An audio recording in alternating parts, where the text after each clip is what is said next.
ایک سبق آموز کہانی۔ یہ کہانی ہے دو خرگوشوں کی۔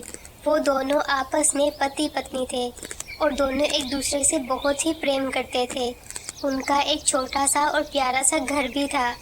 خرگوش اکثر ہی کھانا لینے کے لیے کھیتوں میں جاتا تھا اور وہاں سے کچھ سبزیاں اٹھا کے گھر آتا تھا۔ ایک دن ایسے ہی وہ سبزیاں لینے گیا تو پیچھے سے ایک خوفناک سانپ نے اس کو بھانپ لیا اور اس کا پیچھا کرنے لگ گیا۔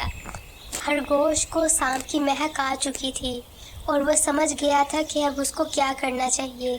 وہ گھر آیا اور اپنی پتنی کو لے کے اپنے گھر کے دوسری طرف چلا گیا اور جیسے ہی سانپ آیا تو وہ سانپ کو پیچھا کرنے لگا۔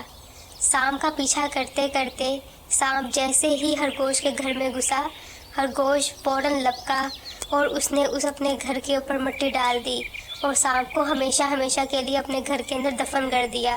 تو پیارے بچوں، اس کہانی سے ہمیں سبق ملتا ہے کہ لالچ بہت بری بلا ہے اور ہمیں اس سے بچنا چاہیے۔ اگر آپ کو ہماری یہ ویڈیو اچھی لگی ہو تو پلیز ہمارے چینل کو لائک اور سبسکرائب کریں۔ آپ کا شکریہ۔